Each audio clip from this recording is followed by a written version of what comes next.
오늘 하나님께서 우리에게 주신 말씀은 사무엘상 5장 1절에서 12절 말씀입니다. 봉독은 1절에서 6절만 하도록 하겠습니다. 블레셋 사람들은 하나님의 궤를 빼앗아서 에베네셀에서 아스돗으로 가져갔다. 블레셋 사람들은 하나님의 궤를 다곤 신전으로 가지고 들어가서 다곤 신상 곁에 세워놓았다. 그 다음 날 아스돗 사람들이 아침에 일찍 일어나서 보니 다곤이 주님의 궤 앞에 엎어져 땅바닥에 얼굴을 받고 있었다. 그들은 다곤을 들어서 세운 다음에 제자리에 다시 가져다 놓았다. 그 다음 날도 그들이 아침 일찍 일어나서 가보니 다곤이 또 주님의 궤 앞에 엎어져서 땅바닥에 얼굴을 받고 있었다.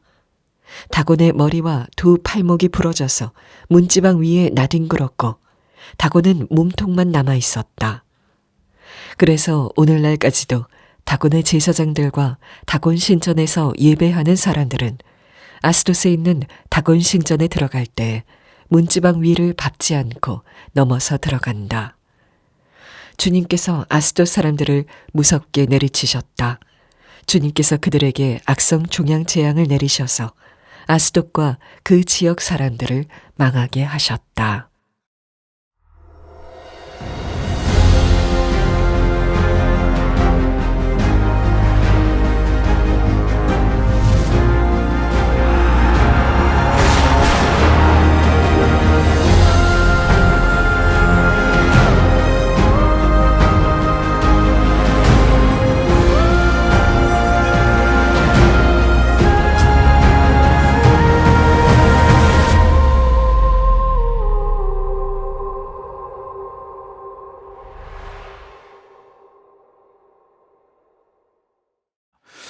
사무엘상 하나님 마음에 맞는 사람 7번째 시간입니다. 오늘 제목을 무능한 우상, 전능한 하나님 이렇게 지었습니다. 아마 이 제목에 대해서 이의를 제기하실 분은 많이 없으리라 생각합니다. 전능하신 하나님을 믿으십니까? 우상은 무능하다는 걸 여러분 믿으십니까? 네, 대부분 다 믿으시리라 생각하죠. 그러나 때때로는 정말 그러한가? 이 명제가 우리에게 실제가 되어지는가? 라고 했을 때는 사람마다 경험이 다르리라 생각합니다. 왜냐하면 어떤 분들에게는요, 하나님보다 재물이나 권력이나 그런 것들이 좀 더 하나님과 같이, 신과 같이 내가 의지할 만한 것 같이 느껴지는 때가 있기 때문에 그렇습니다. 지난주에 우리가 사무엘상 4장에서 살펴보았듯이 이스라엘 백성들이 패배를 합니다. 하나님 믿지 않는 블레셋 군대에 의해서 끔찍한 패배를 당하죠. 홈리와 비느하스 그리고 군대 3만 명이 전사를 하면서 게다가 하나님의 언약궤까지도 빼앗기고 맙니다. 그러니까 명백하게 하나님 백성의 패배요 하나님의 패배처럼 여겨진다는 것이죠. 이 4장은 오늘날 기독교와 교회가 마치 영적 무능력 때문에 이 세상에게 저항할 수 없는 것과 같은 그런 모습을 보여주는 것이 사무엘상 4장의 모습입니다. 홈리와 비느하스로 대표되는 영적 리더십의 타락과 또한 그로 인해서 이스라엘 백성들의 우상 숭배로 인한 패배였습니다. 그러나 이런 이 영적인 블레셋의 공세는 지금도 계속되고 있어요. 한국만이 아니고 전 세계까지 퍼져 있습니다. 멕시코에 계신 한 분이 저에게 이메일을 보내주셔서 기도 부탁을 하셨습니다. 멕시코는 이미 동성애가 합법화되어 있어서 아빠만 2명, 엄마만 2명의 가정들이 점차 늘어나고 있다고 합니다. 여러분 생각해 보세요. 어느 아이에게는 평생 아빠란 개념이 없어집니다. 어느 아이에게는 평생 엄마란 개념이 없습니다. 그렇게 자라나야 되는 거예요. 그것이 보편화되고 있고 또한 학교에 가면 학교에서는 하나님이 존재하지 않는다라고 가르치고 어린 시절부터 피임을 가르쳐서 어떻게 성생활을 해야 되는지 가르치고 있습니다. 다음 세대 아이들이 세상에서 이리 치이고 저리 치이다가 교회에 옵니다. 한두 시간 예배를 드리고 다시 세상 속으로 돌아가는 그 뒷모습을 바라보는데 그렇게 눈물이 나더래요. 목사님, 왜 이렇게 아이들을 보는데 눈물이 나는 것일까요? 너무 짠한 것이죠. 학교에서 당당히 나는 크리스천이야라고 말하면 참 고리타분한 애 왔네, 이런 식으로 아이들이 놀리기도 하고, 부모님의 하나님 나의 하나님이라고 말하지 못하고 아직 하나님 만나지 못한 거예요. 그러다 보니까 나중에는요 이렇게 얘기하기도 한대요. 꼭 만나야 되나? 이러다가 성인이 되어서 신앙을, 아예 교회를 떠나버리는 그런 아이들을 보면서 목사님 어떻게 해야 할지 모르겠습니다, 너무나 두렵습니다, 기도해 주세요라고 하면서도 동시에 목사님 한국교회가 희망입니다, 한국교회가 살아있기에 살아있어야 하고 그렇다면 우리에게 여전히 희망이 있는 것입니다, 그러면서 기도해 주신다라는 그런 이메일을 보내주셨어요. 여러분, 멕시코만이 아닙니다. 미국도 지금 그렇고요, 이제 한국도 그럴 위기에 처해져 있습니다. 그러니까 우리가 깨어 있어야 되고 또 이 나라의 법을 만드는 분들을 위해서 기도해야 되고 누구를 뽑아야 되는지 너무나 중요한 지금 기로에 서 있는 것입니다. 지금 세상은 또 블레셋이 마치 이기는 것처럼 보이는 그런 세상입니다. 블레셋은 이스라엘에 대해서 2차례 큰 승리를 거두고 하나님의 궤를 탈취했어요. 그리고 그것을 자신들이 섬기는 다곤 신이라는 그 신전에 하나님의 궤를 갖다 둡니다. 2절에 블레셋 사람들은 하나님의 궤를 다곤 신전으로 가지고 들어가서 다곤 신상 곁에 세워 놓았다. 이 다곤이라고 하는 것은 블레셋의 주신입니다. 이 주신이란 표현은 여러 신들이 있지만 그 중에서 이 다곤이라고 하는 신을 주로 믿는다는 뜻입니다. 흥미롭게도 이 다곤이라고 하는 이 신은요, 가나안 땅에 사람들이 주로 믿었던 바알 신의 아버지입니다. 이 블레셋 족속은 외부에서 들어온 족속으로 알려져 있어서 가나안 땅에 왔더니 주로 바알 신을 믿더라는 거야. 그러면 바알 신의 아버지인 우린 다곤 신을 믿겠다, 더 우월한 신 아니냐, 아마 그래서 이 다곤 신을 주신으로 믿었던 것 같아요. 이 다곤은 곡물의 신입니다. 그러니까 농사를 지으면 그래서 열매 맺게 하는 신이 다곤이다, 그래서 우리는 다곤을 섬겨야 된다, 그랬던 거예요. 바로 풍요와 번영을 원했던 것입니다. 흥미로운 것은 이들이 이 언약궤를 가져다가 파괴시키지 않고 그냥 그 신전에 갖다 두었다는 점입니다. 왜 그랬을까요? 이 야훼라는 신도 유용할 수 있다, 쓸모가 있을 것 같다라고 해서 거기 갖다 둔 겁니다. 왜요? 다 신론자들이니까요. 이들이 소문을 들었어요. 애굽에서 나올 때 야훼라고 하는 신이 당신의 백성들을 건졌다, 광야도 지나게 오셨다, 여리고 성도 무너뜨렸다, 이 소문을 듣고 야, 이 야훼라는 신도 꽤 쓸만한 신이다라고 생각을 했던 것이죠. 그 당시에 이 가나안 땅에는 다신론, 여러 신들을 섬기는 문화가 있었습니다. 이와 달리 일신론이라는 개념이 있죠. 일신론은 여러 신들이 있지만 그 중에 하나의 신만 섬기겠다, 이것이 일신론인데 이 이스라엘 백성들은 일신론이 아니었습니다. 뭐죠? 유일신론이었습니다. 유일신론은 뭐가 다르냐면 다른 신은 없다는 거예요. 하나님만이 참된 신이다, 유일한 신이시다, 바로 그 하나님을 이스라엘 백성들이 믿었거든요. 그러나 문제가 무엇이냐면 입술로는 하나님만을 섬기겠다고 하지만 마음으로는 이들이 가나안 땅 가보니까 너무 멋진 우상들이 많은, 신들이 많은 거예요. 바알도 섬기고 아스타롯도 섬기고, 너무 잘 사니까 야, 여기에서 살려면 이 우상들을 섬겨야 되나 보다, 그렇게 다른 우상까지 섬기게 된 거예요. 그래서 나중에 이제 우리가 7장에 살펴보겠지만 사무엘이 이스라엘 백성들에게 막 안타까워하면서 메시지를 전하는 것이 무엇이냐면 우상들을 없애야 된다라고 얘기를 하는 겁니다. 7장 3절이에요. 사무엘이 온 이스라엘 족속에게 말하였다. 여러분이 온전한 마음으로 주님께 돌아오려거든 이방의 신들과 아스타롯 여신상들을 없애버리고 주님께만 마음을 두고 그분만을 섬기십시오. 그러면 주님께서 여러분을 블레셋 사람의 손에서 건져 주실 것입니다. 1차 전쟁에서 패배했을 때 이스라엘의 장로들은 그 패배의 원인을 잘못 파악했습니다. 언약궤가 없어서 졌다라고 생각한 거예요. 그러나 그것이 원인이 아니었어요. 사무엘은 이 패배의 원인을 정확하게 알고 있었어요. 그 당시 아무 말을 하지 않았잖아요. 근데 원인은 정확히 알고 있었습니다. 뭐냐면 백성들이 온전한 마음으로 주님만을 섬기지 않았기 때문이라는 것입니다. 이 얘기는 그들이 하나님을 버렸다거나 하는 뜻이 아닙니다. 하나님 섬겼어요. 그런데 하나님도 섬기고 바알도 섬기고 아스타롯도 섬기고 많으면 많을수록 좋다라는 사실상 다신론자들이 되었던 것이죠. 혼합신앙이었던 것입니다.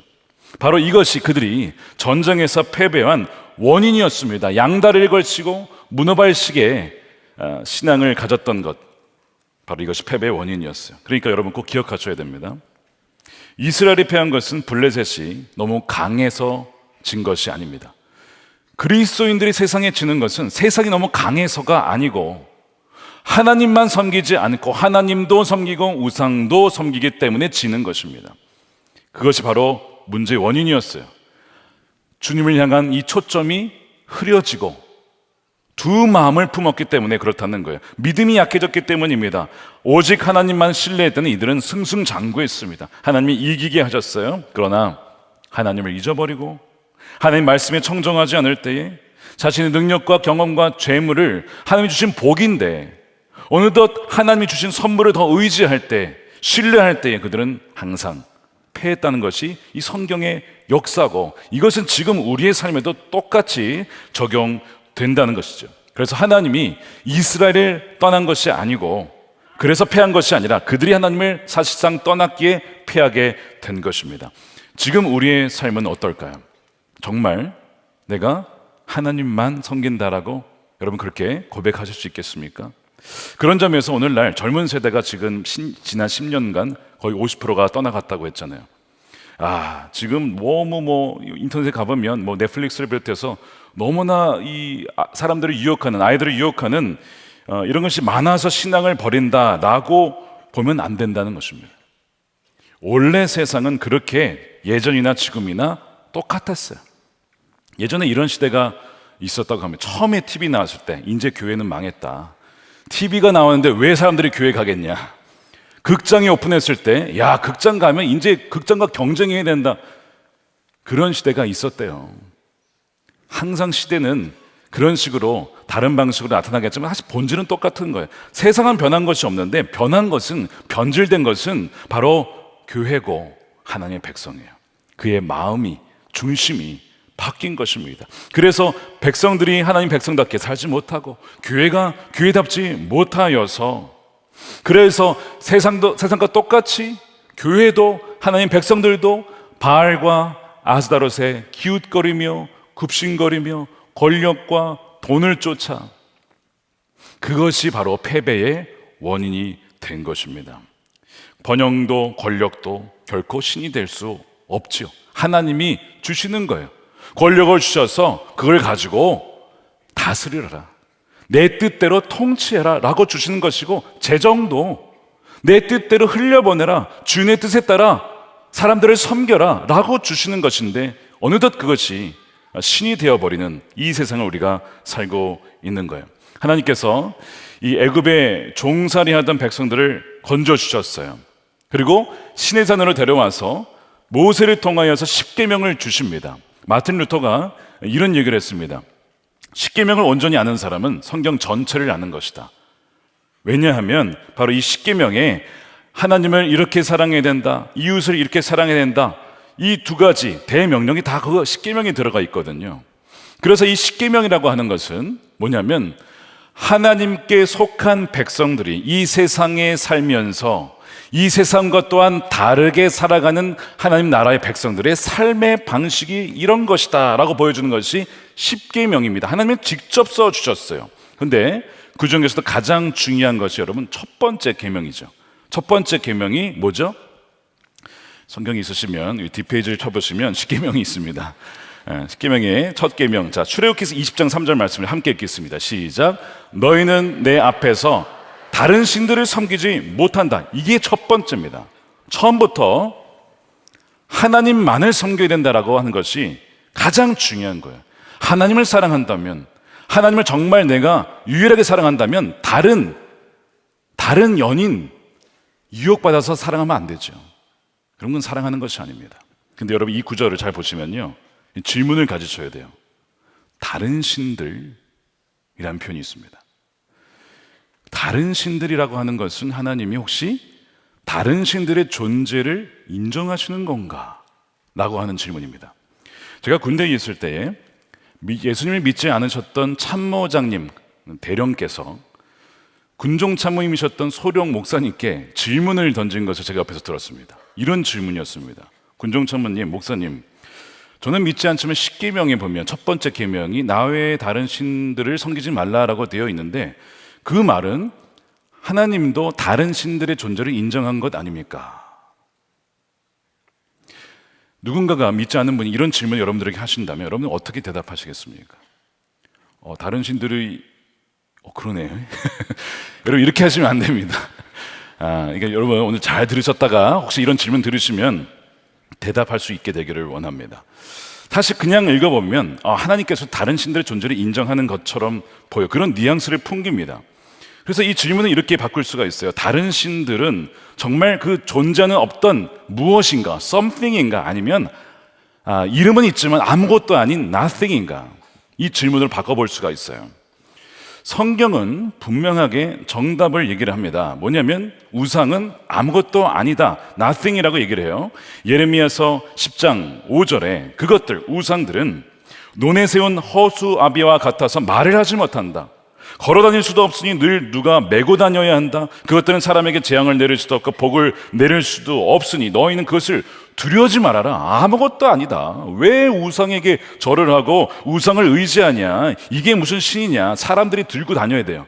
그렇지만 움직일 수도 없는 것이 무슨 신이냐 이거죠. 고린도 교회 성도들에게도 이슈가 있었습니다. 우상에게 바쳐진 고기를 먹어야 됩니까? 제사상에 있는 고기를 먹어야 됩니까? 이런 질문들이었어요. 사도 바울이 이런 대답을 하죠. 두 가지 얘기를 합니다. 하나는 손님으로 초대받았을 때 이 고기가 우상에게 바쳐진 것이라고 모르면 그냥 먹어라. 왜냐? 우상은 아무것도 아니기 때문이다. 이런 얘기를 하세요. 자, 고린도전서 8장 4절이죠. 우상에게 바친 고기를 먹는 일을 두고 말하면 우리가 알기로는 세상에 우상이란 것은 아무것도 아니고 오직 하나님 한 분밖에는 신이 없습니다. 아무것도 아니라는 거예요. 그런데 바쳐진 것을 알았다면 먹으면 안 된다. 이건 왜 그럴까요? 귀신의 존재가 있기 때문에 그렇습니다. 귀신에게 바쳐진 건 먹으면 안 된다. 그러니까 지금 이 사도 바울도 우상은 아무것도 아닌데 사실 그 어떤 것이라고 얘기를 하는 거예요. 분명히 성경은 우상은 아무것도 아니지만 사람들에게는, 어떤 사람들에게는 우상이 아무것도 아닌 것이 아닌 것이기 때문에, 아닌 것이 아닌 것처럼 여겨지기 때문에 신들처럼 보인다는 거예요. 하나님이 의도 말씀하실 때는 그렇게 신들처럼 여겨지는 다른 신들 가짜야, 아무 힘이 없어, 나만을 섬겨야 돼, 속지 마, 이 말씀을 첫째 계명으로 우리에게 주신 것이죠. 그러나 많은 이들에게는 여전히 그것이 뭔가 something처럼 느껴지기 때문에 거기에 굽신거리는 거예요. 지난 주간에 추천 일기에 보니까 어떤 분이 5천만 원이 필요해서 참 어려웠던 이야기를 쓰셨어요. 결론적으로 해피엔딩이 되었는데, 누군가에게 5천만 원은 아무것도 아니죠. 근데 많은 분들에게 5천만 원은 큰 돈입니다. 근데 그것이 5억이라고 생각해 보세요. 50억, 500억이라고 생각해 보세요. 커지면 커질수록 돈이라는 것은요, 힘입니다. 돈은 권력이에요. 파워가 있습니다. 우리의 문제를 해결할 수 있는 힘이 거기 있다고요. 그러니까 사람들이 이거 뭐 something인데 거기에 신과 같은 어떤 영향력을 느끼는 거예요. 그러니까 이 돈을 숭배하게 되는 것입니다. 그래서 예수님께서 돈을 그냥 돈이라고 하지 않았어요. 돈은 영향력이 있다. 마치 영적인 존재다. 그래서 마치 만몬의 신, 즉 돈의 신이라고 표현했어요. 진짜 신이 아니라 신처럼 여겨지는 그런 우상이라는 거죠. 그러니까 너희가 선택해야 되는, 두 주는 섬길 수 없다. 하나님을 섬길 것이냐, 돈의 신을 섬길 것이냐. 너희가 하나님을 정말 섬기면 그 돈은 너희의 주인이 아니라 종이 될 것이다. 그러나 너희가 하나님을 떠나서 돈을 섬기게 되면 그 돈은 너희를 섬기는 것이 아니라 너희를 지배하게 될 것이다. 너희는 돈의 종이 될 거야. 경고를 하신 거예요. 그러니까 이런 돈의 존재도 우리에게 우상으로 다가옵니다. 신처럼 다가와요. 종종 금요 성령 집회 때 외부에서 기도받으러 오신 분들이 계십니다. 몸이 아프시거나 여러 가지 일 때문에 기도받으러 오시는데 종종 이런 최근에 일들이 있었어요. 너무 기도하다가 몸이 낫지 않으니까 또 여러 가지 좀 안 좋은 일이 터지니까 이런 생각이 들었대요. 구술해야 되나? 믿는 분이에요. 근데 구술 받아야 되나? 왜? 뭔가 어떤 그 다른 세력에 의해서 이게 혹시 내가 자유함을 얻을 수 있을까라고 하는 그런 느낌을 받으니까, 누가 그렇다 카더라 통신을 가지고 얘기를 하니까 그런가 그런 유혹을 받았다는 거예요. 제가 분명히 얘기했습니다. 주 예수 그리스도의 그 권세 앞에 모든 악한 귀신 다 떠나갑니다. 헛된 귀신에 절해서는 안 됩니다. 사울처럼 나중에 무당을 찾아가서 하는 그런 일은 절대 하시면 안 됩니다. 최근에 귀신이 떠나간 일들이 있었어요. 주 예수 그리스도의 권세 앞에 모든 악한 것은 다 떠나게 되어 있습니다. 여러분, 하나님만 섬기십시오. 하나님만 따라가십시오. 그래서 하나님께서 애굽에 살던 백성들을 건지시면서 그냥 데리고 나면 되잖아요. 그냥 나오지 않으셨어요. 10가지 재앙을 내리십니다. 왜 10가지 재앙을 내리셨습니까? 이스라엘 백성들이 애굽에 살면서 이 애굽이라는 나라가 너무 강력한 거예요. 초강대국이에요. 나라 중에 이길 나라가 없어요. 군사력 엄청 강하죠. 농사가 얼마나 잘 되는지 풍족하죠. 나일강이 있습니다. 물이 부족함이 없죠. 야, 이 나라를 통치하는 어떤 신이 그렇게 강력한가 보다라고 하는 느낌을 히브리 민족들이 받았던 것입니다. 그래서 하나님께서 그들을 데리고 나오실 때에 너희들 그렇게 느끼냐? 너 정말 그렇게 너희들 생각해? 애굽의 신들이 아무것도 아닌 것을 내가 보여줄게 하면서 하나하나씩 애굽의 신들을 치기 시작하는, 그게 10가지 재앙이에요. 그 10가지 재앙은 다 뭐와 연결되어 있습니까? 애굽의 거짓 신들과 연결돼서, 예를 들면 태양신, 라신을 섬겼습니다. 태양은 내가 만든 피조물이야. 그래? 한번 보자. 그러더니 어둠을 확 보내시죠. 아무런 힘이 없는 거야. 태양신 뭐해? 자고 있냐? 태양신 뭐하고 있냐? 생명, 죽음, 오시리스, 뭐 이상한 신을 섬기고 있어요? 아, 생명. 그래, 그렇다고 생각해? 내가 생명의 주권자면 보여줄게. 장자를 치시는 거예요. 이런 식으로 애굽의 신들을 다 무너뜨리시죠. 그 다음에 나온 거예요. 왜 그렇게 하셨을까요? 이스라엘 백성들을 교육시킨 거예요. 누가 참신인지 교육시켰고, 또한 애굽 사람들 대상으로는 선교하신 겁니다. 헛된 우상을 섬기는 이들에게 깨달아라. 나 야훼 하나님이 유일한 참된 신이다 라고 하는 것을 선교하시면서 교육시키면서 데리고 나오셨어요. 이스라엘 백성들이 이제 자유다라고 싶었겠죠? 여러분, 그렇지 않습니다. 자유라고 하는 것은 내 마음대로 사는 게 아니라 그동안 내가 헛된 것을 쫓아 살았구나. 완전 노예의 삶을 살았어요. 그래서 이제는 거짓 주인에서 풀려나서 참된 주인의 말씀을 따라 사는 삶이 참된 자유인입니다. 이 백성들이 그 자유를 이제 누리게 되는 거예요. 그래서 십계명을 주신 거예요. 이 말씀대로 살아가는 것이 진정한 자유의 삶이다. 내가 하고 싶은 대로 산다고 여러분 자유입니까? 그거 하지 못하면 견딜 수 없는 것은 여러분 노예의 삶입니다. 중독의 삶입니다. 그래서 주님은 참된 진리를 통해서 우리를 자유케 하시는 거예요. 근데 오늘 본문에서 오늘 그것을 정확하게 똑같이 반복을 하시는 거예요. 자, 하나님께서 지금 거짓 우상에 대해서 어떤 일을 행하시는지를 5장에서 보여주십니다. 블레셋이 믿는 다곤의 실체가 아무것도 아닌 것을 보여주시는 거예요. 자, 3절에 보니까 그 다음날 아스돗 사람들이 아침에 일찍 일어나서 보니까 다곤이 주님의 교회 앞에 엎어져 땅바닥에 얼굴을 받고 있었다. 그들은 다곤을 들어서 세운 다음에 제자리에 다시 가져다 놓았다. 이 다곤이라는 신이 지금 엎어져서 하나님의 교회 앞에 마치 절하는 것처럼 얼굴을 땅바닥에 쳐박고 있어요. 그러니까 사람들이 놀라는 거예요. 신이시여, 왜 엎드리셨습니까? 우리가 일으켜 드리겠습니다. 신이시여, 누가 사람들이 일으켜 주지 않으면 일어날 수도 없는 신. 여러분, 이거는 코미디입니다. 하나님의 유머입니다. 하나님의 웃으심이에요. 야, 사람들이 부축하지 않으면 일어날 수도 없고 말도 못해요. 신이시 어떤 일입니까? 말도 못해요. 그런 신을 섬기고 있다는 것을 풍자하시는 것이죠, 하나님이. 다음날 또 됐어요. 근데 비싼 일이 또 벌어졌어요. 4절에 그 다음날도 그들이 아침 일찍 일어나서 가보니까 다곤이 또 주님의 궤 앞에 엎어져서 땅바닥에 얼굴을 받고 주님께 절을 하고 있어요. 다곤의 머리와 이번에는 두 팔목이 부러져서 문지방 위에 뒹굴었고 다곤은 몸통만 남아 있었습니다. 신이시여, 또 엎어지셨네요. 저희가 다시 일으켜드리겠습니다. 근데 이번에는요, 목과 팔이 잘렸어요. 손목이. 이 무슨 상징이냐? 참 잔인하게도 당시 고대 근동에 우리나라도 마찬가지였어요. 이기는 나라가 상대방의 머리와 손을 전리품으로 가져가는 거예요. 최근에 노량이라는 영화에도 보면 일본 사람들이 나라 수급을 가져가 사는 그런 끔찍한 장면을 보게 되는데, 그러니까 상징적으로 뭘 보여주냐면 하나님께서 우상이 아무것도 아닌 것을 보여주는, 다치신 것입니다. 여러분, 누가 진짜 하나님인지를 분명히 믿으셔야 됩니다. 워낙 이 현대의 사회에 다양한 우상들이 존재해요.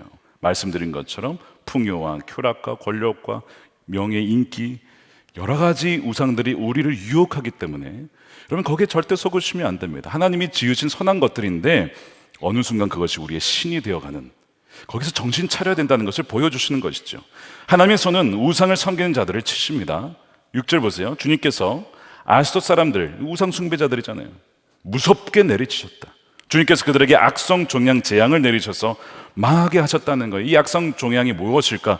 쥐를 통해서, 당시에 배를 통해서 해안가에 들어왔던 쥐를 통해서 퍼지는 패스트가 아니었을까 싶은데, 어찌됐든 이 아수 사람들이 이것 때문에 병이 들어서 몸에 막 뭐가 나기도 하고 종양이 나기도 하고 심지어 죽기도 했어요. 그러니까 이 하나님이 괴 때문에 그런 것이구나, 이걸 치워라. 그래서 가드라고 하는 이 골리앗이 출생, 거기 가드잖아요. 가드를 옮겼더니 거기서도 그런 일이 벌어져요. 이걸 치워라, 다른 데로 옮겨라. 그 다음에 에그론이라는 곳에 갔는데 거기서도 또 비슷한 일이 벌어지니까 사람들이 난리가 난 거예요. 그러면서 뭘 알게 되었을까요? 하나님의 어떤 그 위엄을 그들이 느끼게 된 것이죠. 이것은 우상을 숭배하는 이들에 대한 하나님의 심판을 보여준 하나의 그림이에요. 성경에서 말하는 가장 하나님이 미워하시는 죄가 뭘까요? 우상 숭배입니다. 왜냐하면 우상 숭배의 뿌리는 교만이거든요. 하나님이 주권적으로 우리 삶을 통치하신다는 것을 거부하는 것이 우상 숭배예요. 그러니까 그것이 가장 무서운 죄인데 거기에 대한 심판이 있어요. 그걸 보여주는 거예요. 요한계시록 21장 8절에 보면 지옥이 나옵니다. 둘째 사망이라고 하면서 이 불못에 던져지는 사람들이 나와요. 근데 누구냐면 끝까지 우상 숭배를 회개하지 않는 이들, 끝까지 거짓말하는 사람들, 끝까지 하나님이 아니라 다른 우상을 섬기는 음행하는 자들이 불못에 던져집니다. 하나님이 중간에 기회를 많이 줬어요. 근데 끝까지 우상 숭배를 회개하지 않는 거예요. 그들은 불못에 던져지는 장면이 거기에 나와요. 그러니까 하나님께서 사실은 이 마지막 심판하기 전에 이들을 살리시기 위해서 하신 일이 뭐냐면 삶을 뒤흔듭니다. 막 이들의 삶을, 그들이 의지했던 우상들을 다 부러뜨리시는 거예요. 망가뜨리시는 거예요. 그 치시는 것입니다. 이렇게 하시는 이유는요, 죽이고자 하는 게 아니라 그들도, 즉 이 블레셋 사람들도 하나님의 백성, 잃어버린 백성이기 때문에 돌아와야 된다. 하나님은 그것을 사실은 선교하고 계시는 겁니다. 실제로 나중에 우리가 보겠지만 다윗의 장군들 중에 여러 출신들이 있었어요. 다윗은요, 사람들을 품었습니다. 다양한 사람들을 품었어요. 누구마저 품었냐면 블레셋 사람들마저도 받아들입니다. 그 중에 이때라고 하는 장수가 있어요. 이 사람이 참 신실한 사람이에요. 나중에 이제 그의 아들 압살롬이 다윗에게 반역을 하죠. 그래서 다윗이 도망을 가게 됩니다. 이때에 이 다윗이 이때라고 하는 장수에게 너는 나 쫓아오면 안 된다. 나는 죽을지도 몰라. 하나님 나를 심판하셨거든. 그러니까 너는 블레셋 출신이지. 너의 고향으로 돌아가라. 너 살아야 돼. 참 다윗이 마음이 따뜻하죠. 그런데 이때가요, 안 가는 거예요. 저는 다윗 왕을 떠나지 않겠습니다. 끝까지 우리 블레셋 600명 군사가 있었거든요. 같이 가겠다는 거예요. 죽을 수도 있는데 이렇게 신실한 장수였습니다. 그때 그가 안 가겠다고 하면서 하는 고백이 있어요. 이런 고백이었습니다. 주님께서 확실히 살아계시고 왕도 확실히 살아계심을 두고 맹세합니다. 제가 떠나지 않겠습니다. 근데 시작의 고백이 주님께서 확실히 살아계십니다. 자, 누구의 고백이라고 이것이? 블레셋 사람의 고백이에요. 이때가 블레셋에서 쫓겨났다라고 기록이 되어 있습니다. 왜 쫓겨난지는 모르겠는데 어쩌면 하나님을 믿었기 때문에 쫓겨난지도 몰라요. 분명한 것은 그가 살아계신 주님을 믿었다는 것, 믿음의 남자였다는 것입니다. 하나님이 살아계시기 때문에 어느 순간 인생에 살다가 다곤이라고 하는 것이 이게 아무것도 아니구나, 헛된 우상을 우리가 섬기고 있었구나 깨닫고 하나님 백성에 합류하여서 다윗과 같이 그 나라를 섬긴, 주님을 섬긴 그 장수가 된 겁니다. 그 따라간 사람이 600명이었다는 거예요. 블레셋이 회심하여 사람들이 하나님의 군대가 되었다면요, 여러분 누구든 바뀔 수가 있어요. 우상을 숭배한 사람들, 하나님을 떠나서 사는 사람들 있습니까? 여러분 누구든지 하나님의 은혜 가운데 살아계신 하나님을 만날 수 있다는 것을 믿으시길 축복합니다. 오늘 우리 영상 광고 봤죠? 사랑을 심었는데 막 생명이 안 피어나는 것 같아. 막 실망하다가 때가 되니까 생명이 피어나잖아요. 이때가 바로 그런 사람이었던 것입니다. 하나님께서는 이 블레셋 사람들마저도 살리시기 위해 사실 거기서 누가 참된 시인지를 보여주신 거예요. 근데 하나님은요, 우리의 역사, 인간의 역사를 보게 되면 계속 역사에서 이 다곤이라고 하는 신상을 계속 무너뜨리셨습니다. 이런 겁니다. 19세기 말에 이제 계몽주의가 발전하면서 과학도 이성도 발전하면서 야, 이제는 우리의 어떤 힘으로 이 유토피아를 건설할 수 있어. 이제 우리가 이 신이라는 것은 죽은 거야. 이거 뭐 만들어진 신 아닌가. 이런 식으로 사람들이 믿기 시작했습니다. 그러고 나서 20세기 되자마자 터진 것이 1차 세계대전이었어요. 인간의 선함만을 믿었던 사람들이 충격을 받습니다. 인간이 이렇게 악하다고? 인간의 본성이 교육으로 해결이 안 된다고? 그게 1차 세계대전의 충격이었어요. 하나님이 그 이성이라고 하는 인간의 어떤 그 우상 삼은 것을 무너뜨린 거죠. 다곤의 목을 부러뜨리신 겁니다. 그 다음에 이제 경제적으로 다시 안정화되면서 한 20년간 번영을 하다가 또 사람들이 이제 하나님 없이도 우리는 살 수 있다라고 하는데 빵 터진 것이 1929년 검은 화요일 10월 달에 미국에서 주가가 폭락을 합니다. 다 그냥 종이더미가 돼버리고 맙니다. 그래가지고 12년간 참 어려운 시기를 겪게 돼요. 또 하나님께서 다곤을 쓰러뜨리셨어요. 시간이 지납니다. 냉전 시대가 지나가고 세계화 시대의 붐이 일어나죠. 그러다 2007년에 미국의 서브프라임 모기지 사태. 땅과 부동산 건물이 있으면 이제는 우리는 거의 신같이 살 수 있다라고 믿었던 이들이 완전히 하루아침에 그걸 다 날려버립니다. 그러니까 하나님께서는 번영이라고 하는 다곤의 목과 손을 그때도 또한 무너뜨리시는 거예요. 하나님께서는 주기적으로 정기적으로 사람들이 다곤의 신이다, 야 엄청나다라고 믿는 그 대상을 무너뜨리세요. 그것이 하나님의 손길이라는 것을 우리는 알아차려야 됩니다. 이것이 무너지는 것이구나, 헛된 것이구나, 이거는 그냥 도구로 삼아야지 절대 의지할 대상이 아니구나. 하나님은요, 만몬의 얼굴을 땅에 쳐 박으시는 거예요. 그래서 하나님께서 하시는 것은 자신을 드러내면서 선교하시는 거죠. 하나님 홀로 지금 열일하시죠. 백성들 하나도 없는데도, 이스라엘 백성들이 없지만 그 적진에서 혼자 다 하시잖아요. 누가 옮겨주지 않아도 알아서 다 해주고, 그런 일들을 지금 보여주고 계신 것이죠. 그러면서 나만 믿어라, 나만 신뢰해라, 헛된 우상들을 다 버리라고 말씀하는 거예요. 여러분, 창세기 3장에 마귀의 유혹의 본질 무엇이냐면 이런 거였습니다. 너 하나님처럼 될 수 있어, 그거였잖아요. 이거 먹으면 하나님과 같이 선악을 분별할 전자가 될 거야. 마귀의 유혹은 지금도 마찬가지입니다. 너가 이번 일만 성공하면 뭐가 될 수 있어, 썸씽이 될 수 있어, 너 이것만 성취하게 되면 너 이렇게 될 거야. 이게 마귀의 속삭임 중에 하나입니다. 그래서 마치 우리가 하나님을 떠나서도 살 수 있는 것 마냥 유혹하는 거예요. 그런데 하나님께서 그때마다 어떻게 하시죠? 너희들 그렇게 생각하냐? 창조주와 피조물의 차이를 내가 명확하게 보여줄게. 그 명확한 선을 보여주시는 거예요. 정말 안타깝게도 우리가 코로나 기간 사랑하는 분들을 많이 잃었어요. 장례식 때 참여하지도 못한 가족들도 많습니다. 아픈 기간 우리가 지났잖아요. 근데 그때 우리가 깨달은 게 뭐죠? 인간이 이렇게 약하구나. 전염병 하나로 우리가 모이지도 못하고 나가지도 못하고, 야, 이렇게 우리가 연약한 존재인가라고 하는 것을 그때 잠시 깨달았습니다. 하나님께서 우리 인간이라고 하는 인간이 얼마나 연약한지, 또 우상이 얼마나 무능한지를 보여주신 거예요. 하나님께서는요, 지금 우리에게도, 하나님을 믿는 백성들에게도 비슷한 일을 하십니다. 우리 삶을 흔드세요. 우리가 언제 하나님을 믿는다고 하지만 사실상 혼합주의 신앙으로 하나님보다 다른 것을 더 의지할 때마다 하나님은 우리 삶을 뒤흔드시고 계획을 어그러뜨리기도 하시고, 때로는 중단되게 하시고, 더 이상 진행되지 못하게도 하시고, 정신 차려라, 너 누구를 의지하는 거냐, 지금 누구를 보고 있는 거냐 하시면서 다곤신을 무너뜨리시는 것, 여러분, 우리가 그렇게 알아차릴 수 있는 분별력이 있게 되기를 축복합니다. 여러분, 아셔야 된다는 거예요. 주님은요, 질투하시는 하나님입니다.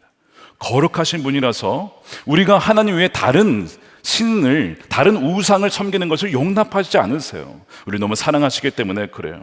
그래서 우리가 하나님 백성으로 살 일은 다곤을 쫓아내는 것뿐만 아니라, 우상을 쫓아내는 것뿐만 아니라 하나님만을 섬기고 하나님을 마음 다해 의지하는 것입니다. 이것이 우리가 승리하는 비결이에요. 세상에 강해서 블레셋에 강해서 우리가 진 게 아니고 우리가 하나님만을 의지하지 않았기 때문에 진 것입니다. 그러므로 여러분 꼭 기억해야 될 것은 세상은 우리보다 강할지 모르지만 하나님께 세상은 아무것도 아닙니다. 요한일서 4장 4절 말씀을 기억하십시오. 함께 읽겠습니다. 시작. 자녀들아 너희는 하나님께 속하였고 또 그들을 이기었나니 이는 너희 안에 계신 이가 세상에 있는 자보다 크심이라. 아멘이죠. 우리 안에 계신 주님이 그 세상의 그 어떤 세력보다 비교할 수 없이 크다는 것을 잊지 말라는 거예요. 우리가 오늘 성찬을 받으면서 주님이 뭐라고 하십니까? 나를 기억하라고. 나를 기억해라. 왜 나를 잊었냐? 너의 삶의 현장에서 비즈니스 할 때, 계약할 때, 누구를 만날 때 왜 나를 잊느냐? 마치 나 외에 다른 신이 있는 것처럼 왜 그 우상들을 의지하려 하느냐? 나를 잊지 말라라고 오늘 성찬을 통해서 다시 한번 깨우쳐 주신 것입니다. 왜요? 우리 안에 누가 계시다고요? 살아계신 주님이 우리와 함께 계시니까, 성령으로 함께 계시니까 두려워 말아라, 염려하지 말아라고 분명하게 우리에게 말씀을 하고 계시는 거예요. 그러므로 우리가 여기 성찬을 받겠는데요, 우리 이렇게 기도했으면 좋겠습니다. 첫 번째, 주님, 우리가 하나님을 사랑한다고 하면서 다른 우상을 동시에 섬기려 했던 죄를 이 시간 회개합니다. 우리를 용서해 주십시오. 우리 회개했으면 좋겠고, 두 번째는요, 내 안에 성령으로 오신 주님이 내 삶을 다스리고 계심을, 그러므로 세상에 있는 블레셋보다 크시다, 참된 하나님, 다고는 아무것도 아니며 참된 하나님, 바로 주님이 진정한 신이심을 고백하며 나의 삶을 다시 한번 주님께 의탁합니다. 주님, 내 삶을 다스려 주시옵소서. 우리 함께 고백하면서 우리 성찬을 받도록 하겠습니다. 기도하겠습니다.